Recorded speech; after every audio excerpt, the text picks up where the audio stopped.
Last लेक्चरमध्ये सिलेबसमधला transformer म्हणजे basic principle of operation of transformer हा पॉईंट बघितला होता. इथं मी सिलेबस दाखवला आहे तुम्हाला डिस्प्लेवरती. ट्रान्सफॉर्मर त्यामध्ये काय काय पाहायचं आपल्याला, वर्किंग प्रिन्सिपल, EMF इक्वेशन्स, मग काय रेशोज आहेत जसं व्होल्टेज रेशो आहे, करंट रेशो आहे, ट्रान्सफॉर्मेशन रेशो आहे आणि लॉसेस. त्या पुढे नंतर ॲटो ट्रान्सफॉर्मर आणि त्याच्यामध्ये कंपॅरिझन पाहायचं आहे. तर लास्ट लेक्चरला आपण पाहिलं होतं वर्किंग प्रिन्सिपल. आता तो जो वर्किंग प्रिन्सिपल आहे ते मी तुम्हाला इंग्लिशमध्ये सांगितला होता आणि तो तुम्हाला नोट डाऊन करायला सांगितला होता, पण खूपशा जणांनी नोट डाऊन केलेलं नाही आहे. मला व्हॉट्सअपवरती काही जणांनी फोटो पाठवलेत, पण त्यामध्ये वर्किंग प्रिन्सिपल लिहिलेलं नाही आहे, फक्त डेफिनेशन लिहिली आणि डायग्राम काढली. तर त्यापुढे तो वर्किंग प्रिन्सिपल पण तुम्हाला लिहायचा आहे आणि तो मला तुम्ही पाठवून द्यायचा आहे. बरं, चला आता या हे लेक्चरच्या शेवटी मी सांगेन तुम्हाला काय काय लिहायचं आहे आणि काय नाही आहे. ठीक आहे. तर चला आता या लेक्चरमध्ये आपल्याला पाहायचं आहे, पुढचा पॉईंट पाहायचा आहे, पण त्या अगोदर थोडंसं मी रिव्हिजन करून घेतो. काय ॲनिमेशन्स आहेत ट्रान्सफॉर्मरचे, तर त्यावरती मी तुम्हाला थोडंफारसं ट्रान्सफॉर्मर एक्सप्लेन करतो, म्हणजे त्याचा बेसिक प्रिन्सिपल ऑफ ऑपरेशन, आणि त्याच्यानंतर मग आपण पुढचा पॉईंट बघूयात. चला 1-2 मिनिटांमध्ये त्या गोष्टी करून घेऊयात. आता स्क्रीनवरती इथे हे ट्रान्सफॉर्मरची कोर दाखवली आहे. तर हे 3D मध्ये डायग्राम असे दिसते. ट्रान्सफॉर्मर कोर जी आहे ते असे असते, म्हणजे वेगवेगळ्या मेटलच्या पट्ट्या, ठीक आहे, म्हणजे पट्ट्या आहेत ह्या सेपरेट. त्या सगळ्या पट्ट्या एकमेकाला जोडलेल्या असतात बाय युजिंग इन्सुलेटिंग मटेरियल, म्हणजे दोन पट्टीच्या मध्ये इन्सुलेटिंग मटेरियल टाकलेलं असतं. फॉर एक्झाम्पल हे पहा, ही एक पट्टी आहे, ही एक पट्टी, त्याच्यामध्ये हे काय प्लेस केलंय, इन्सुलेशन प्लेस केलंय. तर अशा वेगवेगळ्या पट्ट्या एकमेकाला इन्सुलेशन मटेरियलचा यूज करून जोडलेल्या असतात आणि मग तयार होते ही कोर. आणि या कोरवरती आपण कोर कुठल्या मटेरियलची तयार होते, तर सॉफ्ट आयर्न म्हणजेच प्युअर आयर्न मटेरियलची ही कोर तयार केलेली असते आणि त्यामध्ये त्या पट्ट्यांच्या मध्ये इन्सुलेशन वापरलेलं असतं. हे इन्सुलेशन का वापरलेलं असतं, या भरीव कोर का नसते, ह्या गोष्टी आपल्याला पुढे पाहिजेत. म्हणजे सॉलिड कोर का नसते ते पुढे बघूयात आपण, लॉसेसमध्ये ते एक्सप्लेन करेन मी. त्यापुढे पहा, आता या कोरवरती या साईडला एक वायर बाउंड केली, हे पहा, ही अशी वायर बाउंड केली आणि हे मग वाइंडिंग तयार झाली प्रायमरी. त्यानंतर दुसऱ्या साईडला एक वायर बाउंड केली, जी वाइंडिंग तयार झाली सेकंडरी. तर सेकंडरीला एसनं डिनोट केले, त्याचे जे दोन टर्मिनल्स आहेत S1 आणि S2 असं नाव दिलं. त्यानंतर प्रायमरीचे दोन टर्मिनल्स P1 P2. त्यापुढे पहा, आता आपण प्रायमरीला इथं AC सप्लाय व्होल्टेज कनेक्ट केला, तर या AC सोर्स व्होल्टेज पासून AC करंट यातून फ्लो व्हायला लागेल. ठीक आहे, आणि इथं मॅग्नेटिक फील्ड तयार होईल. ते मॅग्नेटिक फील्ड पुढे जाणार आहे सेकंडरी वाइंडिंगकडे आणि सेकंडरी वाइंडिंगच्या अक्रॉस जो कुठला लोड कनेक्ट केलेला असेल, त्या इथं आपण लोड इंडिकेट केला, तर त्या लोडला तो करंट मिळणार आहे. ठीक आहे, म्हणजेच काय होणार आहे, प्रायमरी वाइंडिंग पासून AC व्होल्टेज मॅग्नेटिक फील्डमध्ये कन्वर्ट होणार. ते मॅग्नेटिक फील्ड या कोरमधून फ्लो होऊन सेकंडरीकडे जाणार, सेकंडरीला कट करणार, जेणेकरून सेकंडरीच्या अक्रॉस आपल्याला AC व्होल्टेज मिळणार. म्हणजेच प्रायमरी आणि सेकंडरी या दोन्हीच्या अक्रॉस जो सिग्नल आहे त्याची फ्रिक्वेन्सी सेम आहे. ठीक आहे, कारण इथून जसे व्हॅरिएशन्स होतील सेम तसेच व्हॅरिएशन्स मॅग्नेटिक फील्डमध्ये होतील आणि सेम त्याच व्हॅरिएशननं इथं आपल्याला सेकंडरीच्या अक्रॉस व्होल्टेज मिळेल. मग इथं व्हॅरिएशन म्हणजे काय, तर फ्रिक्वेन्सी. ठीक आहे, म्हणजे प्रायमरी आणि सेकंडरीची फ्रिक्वेन्सी ही सेम असणार आहे, फक्त व्होल्टेजमध्ये चेंज असेल. तर पहा कसा चेंज असेल, प्रायमरीचे नंबर ऑफ टर्न्स हे या सेकंडरीपेक्षा कमी आहेत, सेकंडरीचे जास्त आहेत टर्न, म्हणजे या ट्रान्सफॉर्मरच्या आउटपुटला आपल्याला जास्त व्होल्टेज मिळणार आहे. म्हणजेच याच्यावरून आपण याला असं नाव देऊ शकतो, स्टेप अप ट्रान्सफॉर्मर. याला काय म्हणता येईल, स्टेप अप ट्रान्सफॉर्मर. कारण प्रायमरीपेक्षा सेकंडरीचे टर्न्स जास्त आहेत, म्हणजे सेकंडरीचं व्होल्टेज जास्त मिळणार आहे, म्हणजे स्टेप अप.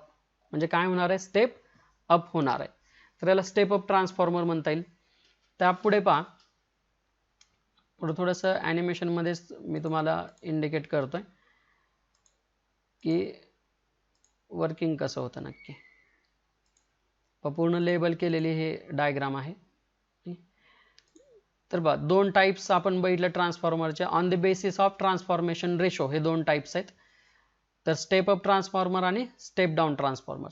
तर बस स्टेप अप ट्रान्सफॉर्मर म्हणजे काय, प्रायमरी पेक्षा सेकंडरीचे टर्न जास्त असतील, सेकंडरीचं व्होल्टेज जास्त मिळेल, त्याला म्हणायचं स्टेप अप. सेम तसंच मग स्टेप डाऊन म्हणजे काय असेल, प्रायमरी पेक्षा सेकंडरीचे नंबर ऑफ टर्न्स कमी असतील, म्हणजेच प्रायमरी व्होल्टेज पेक्षा सेकंडरी व्होल्टेज थोडं कमी मिळेल.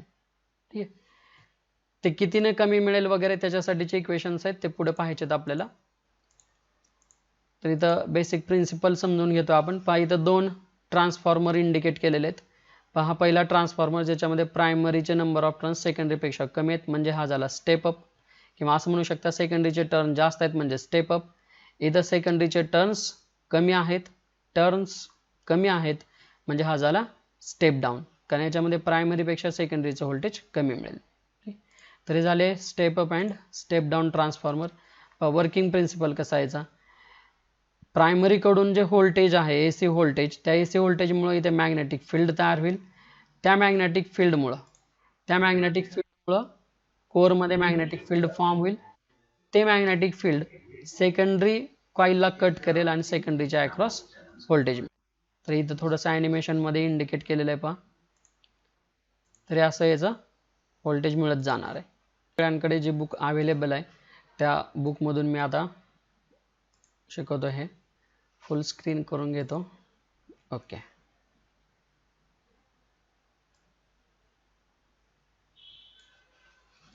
तर बा ट्रान्सफॉर्मर, टाइप्स ऑफ ट्रान्सफॉर्मर. आता इथं ट्रान्सफॉर्मरचे जे टाइप्स आहेत ते on the basis of construction केलेले आहेत. तर 3 टाइप सांगितले त्याने, core type, shell type and berry type. यामधलं हे जे बेरी टाइप आहे, हे जे बेरी टाइप ट्रान्सफॉर्मर आहे, हे काय टाइपमध्ये लिहू नका, तुम्हाला काय गरज नाही. हे main 2 type on the basis of construction, core type transformer and shell type transformer. ठीक आहे, त्यानंतर पहा आता ते ट्रान्सफॉर्मर्सचं कन्स्ट्रक्शन कसं आहे ते समजून घेऊयात. सगळ्यात पहिले बघूयात आपण कोर टाइप ट्रान्सफॉर्मर. तर हा कोर टाइप ट्रान्सफॉर्मर जो आता आपण याच्या अगोदर बघितला होता, बेसिक प्रिन्सिपल ऑफ ऑपरेशन समजून घेत असताना, एक रेक्टँग्युलर कोर हॅव्हिंग 1 विंडो म्हणजे एकच खिडकी आहे याला, आणि याच्यावरती 2 वाइंडिंग केलेले आहेत वेगवेगळ्या आर्मवरती. लेफ्ट साईडच्या आर्मवरती एक वाइंडिंग आहे ज्याला आपण प्रायमरी म्हणतो, राईट साईडच्या आर्मवरती एक वाइंडिंग आहे ज्याला आपण सेकंडरी म्हणतो. तर हा झाला आपला कोर टाइप ट्रान्सफॉर्मर. याचे स्कीमॅटिक डायग्राम खालच्या साईडला दाखवले, ही याची स्कीमॅटिक डायग्राम आहे. ठीक, हे वरची कन्स्ट्रक्शनल डायग्राम, ही स्कीमॅटिक डायग्राम. त्यानंतर पुढे बघायचं आपल्याला shell type transformer. Schematic diagram आहे शेल टाइप ट्रान्सफॉर्मरची स्कीमॅटिक डायग्राम. तर यामध्ये पहा एक रेक्टँग्युलर कोर आहे, पण त्याला 2 विंडो आहेत. ठीक आहे, 2 खिडकी आहेत, ही एक खिडकी आणि ही एक खिडकी. आणि त्याचा जो सेंट्रल आर्म आहे, या सेंट्रल आर्मवरती 2 वाइंडिंग केलेले आहेत. हे वरच्या साईडचे एक वाइंडिंग, हे खालच्या साईडचे एक वाइंडिंग. तर सेंट्रल आर्मवरती 2 वाइंडिंग केलेत. याला म्हणायचं शेल टाइप ट्रान्सफॉर्मर. याला काय म्हणायचं, शेल टाइप ट्रान्सफॉर्मर. पण तुम्हाला एक्झाममध्ये याच्या कन्स्ट्रक्शनल डायग्राम ड्रॉ करायच्या नाही आहेत, याच्या स्कीमॅटिक डायग्राम ड्रॉ करायच्यात. म्हणजे कुठलीही सिम्प्लिफाईड डायग्राम जी लिहिली आहे ही शेल टाइप ट्रान्सफॉर्मर म्हणल्यावर ही. आता याच्याविषयी तुम्हाला खाली काय लिहायचं आहे, ठीक आहे, हे तुम्हाला नोट डाऊन करायचं आहे पॉज करून. तर पहा याविषयी असं लिहायचं आहे, shell type transformer has a rectangular core having 2 window. It has a central arm on which both the windings are wound. That is, central arm having primary winding as well as secondary winding as shown in above figure. This type of transformer is called as shell type transformer. त्यानंतर जो core type transformer बघितला आपण त्याविषयी तुम्हाला असं लिहायचं आहे, त्याची स्कीमॅटिक डायग्राम ड्रॉ करायची, म्हणजे सिम्प्लिफाईड डायग्राम. जे हे पहा त्याची ही सिम्प्लिफाईड डायग्राम. ठीक आहे, मी तुम्हाला हे थोडंसं याच्यामध्ये दाखवतो, थोडं झूम करून दाखवतो. हे पहा कोर टाइप ट्रान्सफॉर्मर. तर कोर टाइप ट्रान्सफॉर्मर मध्ये काय करायचं तुम्हाला, एक रेक्टँग्युलर कोर ड्रॉ करायचे आणि त्याच्यावरती एक प्रायमरी एक सेकंडरी वाइंडिंग दाखवायचे. ठीक आहे. तसंच आता शेल टाईप ट्रान्सफॉर्मर. तर शेल टाईप ट्रान्सफॉर्मरमध्ये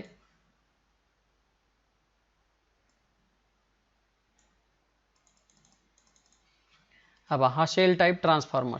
तर शेल टाईप ट्रान्सफॉर्मरमध्ये काय आहे, एक रेक्टँग्युलर कोर आहे हॅव्हिंग 2 विंडोज म्हणजे 2 खिडक्या आहेत त्याला. ठीक आहे. आणि सेंट्रल आर्म जो आहे तो 2 खिडक्याच्या मध्ये त्याच्यावरती प्रायमरी आणि सेकंडरी वाइंडिंग केली. ठीक आहे. तर अशा ह्या डायग्राम्स काढायच्यात आणि त्याच्या खाली त्याच्याविषयी 2-3 सेंटेन्स लिहायचे आहेत. ठीक. चला आता पुढचा पार्ट बघूयात आपण. पुढे आपल्याला इक्वेशन्स बघायचे ट्रान्सफॉर्मरचे. EMF equation of transformer. तर पहा इथं EMF इक्वेशन ऑफ ट्रान्सफॉर्मर हा पॉईंट बघतोय आपण. EMF इक्वेशन ऑफ ट्रान्सफॉर्मर याच्यामध्ये 2 इक्वेशन्स तुम्हाला नोट डाऊन करायचे आहेत. आत्ताचे थोड्या वेळापूर्वी आपण बघितले होते तसंच इक्वेशन्स आहेत, थोडासा त्याच्यामध्ये फरक आहे. तर म्हणजे हे सिम्प्लिफाईड 2 इक्वेशन्स आहेत.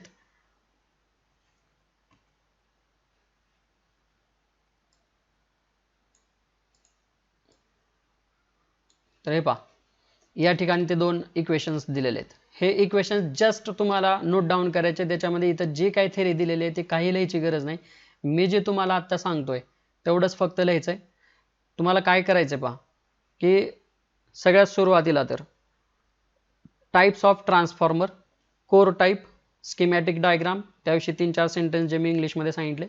त्यानंतर शेल टाइप ट्रान्सफॉर्मर त्याचे schematic diagram त्याविषयीचे 3-4 sentence.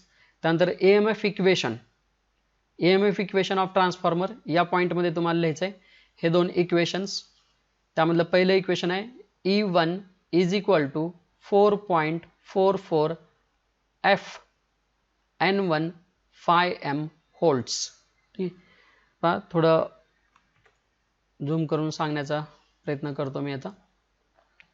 E1 is equal to 4.44 F N1 φm volts. हे झालं इक्वेशन नंबर 1 फॉर प्रायमरी. त्यानंतर E2 म्हणजेच voltage across secondary winding. E2 is equal to 4.44 F N2 φm volts. पहा दोन्ही equations, पहा हे दोन्ही पण इक्वेशन्स सेम आहेत. फरक काय आहे? फरक एवढाच आहे, प्रायमरीचं जे व्होल्टेज आहे ते E1 ने इंडिकेट केलंय. तुम्ही त्याला EP असं इंडिकेट करू शकताय किंवा V1 असंही इंडिकेट करू शकताय. ठीक. त्यानंतर सेकंडरीचं जे व्होल्टेज आहे, सेकंडरीचं जे व्होल्टेज आहे ते E2 ने इंडिकेट केलंय. त्याला तुम्ही V2 असं लिहू शकताय किंवा ES असंही लिहू शकताय. बाकी पुढचं इक्वेशन सेम आहे 4.44 F N1 φm होल्ट्स. ठीक आहे. आणि खालचं पण इक्वेशन पहा 4.44 F N2 φm होल्ट्स. प्रायमरीच्या इक्वेशनमध्ये number of turns of primary म्हणजे N1, सेकंडरीच्या इक्वेशनमध्ये number of turns of secondary म्हणजे N2. तर आता यामध्ये मध्ये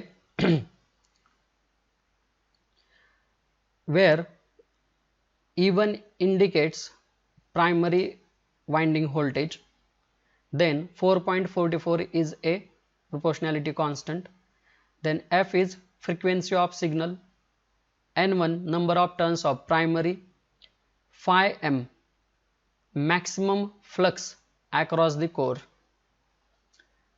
Next equation for secondary winding is E2, where E2 indicates voltage across secondary winding. 4.44 is a proportionality constant. Then F is frequency of signal, N2 number of turns of secondary winding, phi m maximum flux across core. याच्यामध्ये F indicate केला, F1 F2 नाही. कारण काय? Transformer फ्रिक्वेन्सीमध्ये कसलाही change करत नाही. Frequency primary सेकंडरीची same असते, फक्त कशात चेंज करतो? व्होल्टेजमध्ये. त्यामुळे E1 E2 याच्यामध्ये चेंज आहे. आणि हा चेंज कोणामुळे होतो? नंबर ऑफ टर्न्समुळे, म्हणजे N1 N2. म्हणजे इथं एक चेंज आहे N1 आणि N2. लक्षात आलंय? ठीक आहे. चला आता पुढचा पॉईंट बघूयात. हा पॉईंट बघूयात आपण.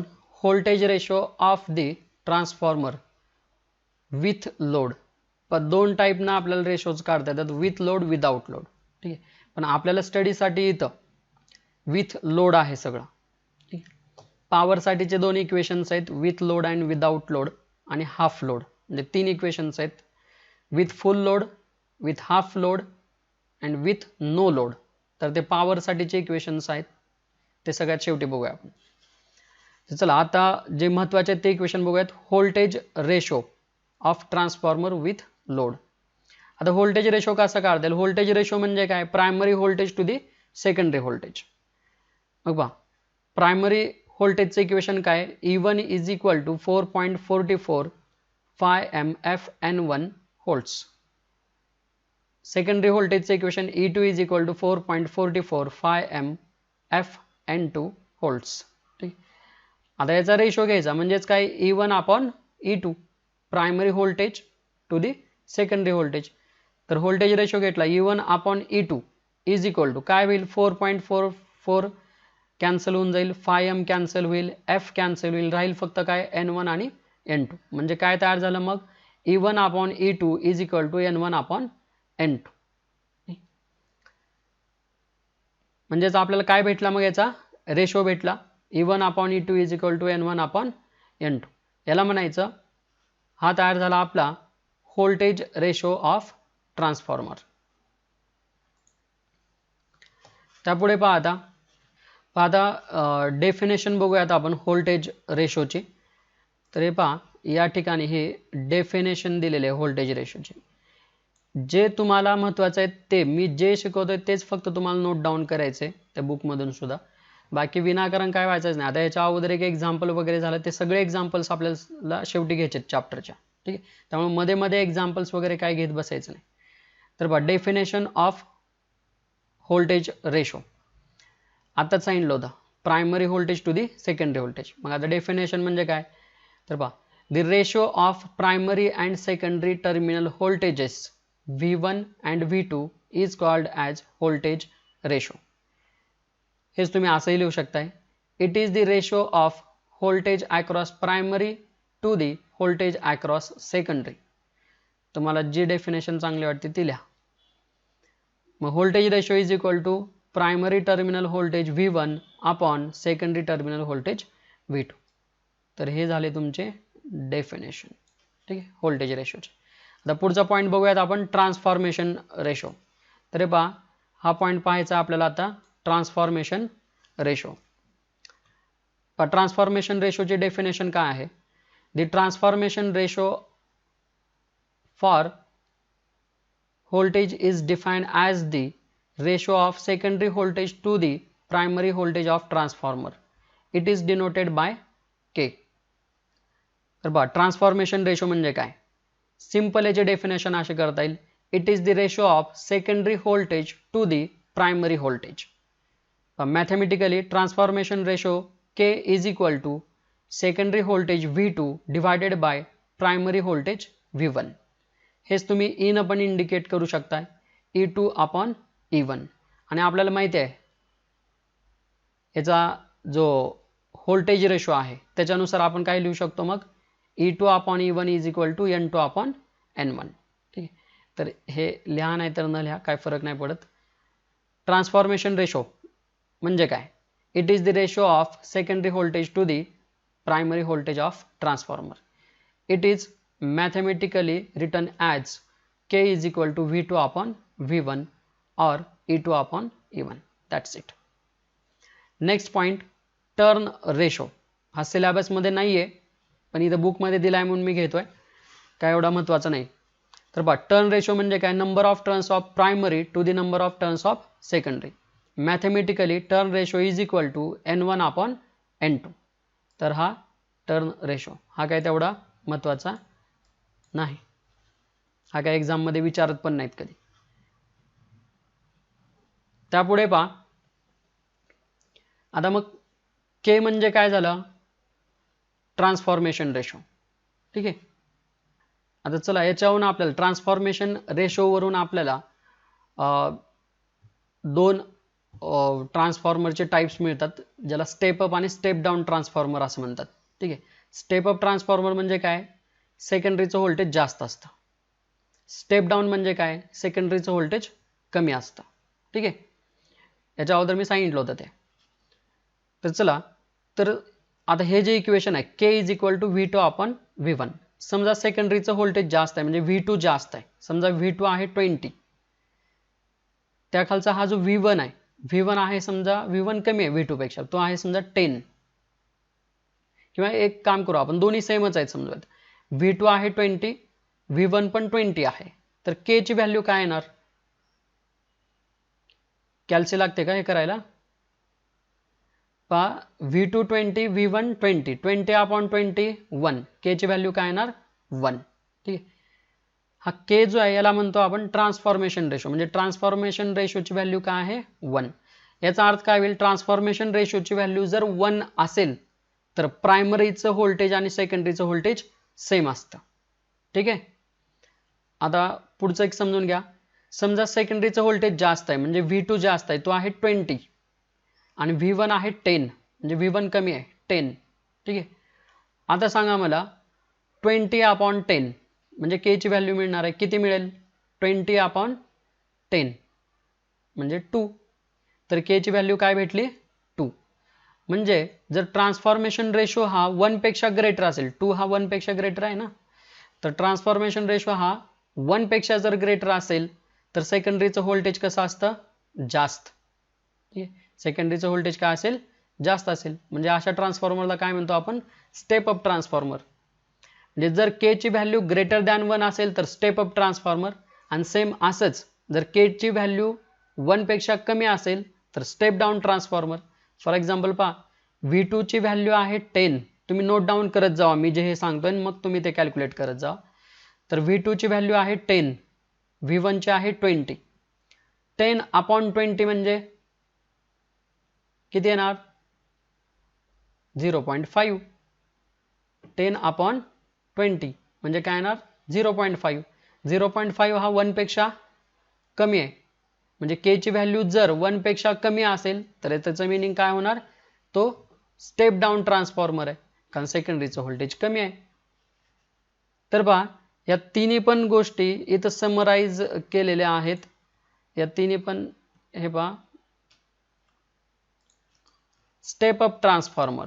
स्टेप अप ट्रान्सफॉर्मर मध्ये K ची व्हॅल्यू ही 1 पेक्षा ग्रेटर असते आणि सेकंडरीचं व्होल्टेज प्रायमरीच्या व्होल्टेजपेक्षा जास्त असतं, तेव्हा त्याला म्हणतो आपण स्टेप अप ट्रान्सफॉर्मर. त्यानंतर स्टेप डाऊन ट्रान्सफॉर्मर, याच्यामध्ये K ची व्हॅल्यू ही 1 पेक्षा कमी असते, जिथं की सेकंडरीचं व्होल्टेज प्रायमरीच्या व्होल्टेजपेक्षा कमी असतं. 1 to 1 ट्रान्सफॉर्मर, जिथं K ची व्हॅल्यू ही 1 असते परफेक्ट, म्हणजेच प्रायमरी आणि सेकंडरीचं व्होल्टेज सेम असतं. याच 1 to 1 ट्रान्सफॉर्मरला दुसरं एक नाव आहे इन्सुलेशन ट्रान्सफॉर्मर. नीट लक्षात ठेवा, इथं ते नाव दिलेलं नाही. इन्सुलेशन ट्रान्सफॉर्मर, कुठलं नाव सांगितलं मी, इन्सुलेशन. Insulation transformer. नीट लक्षात ठेवा, एक्झाम मध्ये विचारतात इन्सुलेशन ट्रान्सफॉर्मर. म्हणजे इन्सुलेशन ट्रान्सफॉर्मर मध्ये प्रायमरी सेकंडरीचं व्होल्टेज सेम असतं आणि याचा transformation ratio K is equal to 1 असतो. ठीक आहे. याचं ॲप्लिकेशन काय ते पुढे बघायचं आपल्याला. आता आजच्या लेक्चरमध्ये कुठल्या कुठल्या गोष्टी आपण बघितल्या, व्होल्टेज रेशो, त्यानंतर turn ratio, transformation ratio, types of transformer on the basis of transformation ratio. त्यानंतर सगळ्यात सुरुवातीला आपण हे पण बघितलं कन्स्ट्रक्शनल टाइप्स ऑफ ट्रान्सफॉर्मर, ज्याच्यामध्ये core type transformer, shell type transformer. आता तुम्हाला काय काय करायचं आहे, सगळ्यात सुरुवातीला मी जे सांगितलेलं आहे की core types of transformer on the basis of construction, त्यामध्ये core type transformer, shell type transformer, schematic diagram, त्याखाली त्याच्याविषयी 3-4 सेंटेन्सेस लिहायचे. त्याच्यानंतर EMF इक्वेशन ऑफ ट्रान्सफॉर्मर, दोन्ही इक्वेशन्स लिहायचे. त्या इक्वेशनमध्ये कशाला काय म्हणायचं, for example E1 is equal to voltage of primary winding. त्यानंतर φm is maximum flux in core. तर ह्या गोष्टी लिहायच्यात तुम्हाला दोन्ही इक्वेशनच्या. त्यानंतर मग तुम्हाला रेशो लिहायचे, त्यामध्ये फर्स्ट लिहायचं आहे voltage ratio of transformer. Voltage ratio of transformer मध्ये काय, तर त्याची डेफिनेशन, त्याचं mathematical equation and where it is called as, ह्या गोष्टी. त्यानंतर मग टर्न रेशो, त्यानंतर transformation ratio K is equal to V2 upon V1. त्याच्यानंतर मग types of transformer on the basis of transformation ratio K. When K is greater than 1 it is step up transformer, K is less than 1 step down transformer, and when K is equal to 1 it is called 1-to-1 transformer or insulation transformer. तर ह्या सगळ्या गोष्टी note down करायच्यात तुम्हाला आणि याचे photo काढून मला व्हॉट्सअपवरती आपल्या ग्रुपवर शेअर करायचे. ठीक आहे, चला भेटूयात आपण आता पुढच्या लेक्चरमध्ये.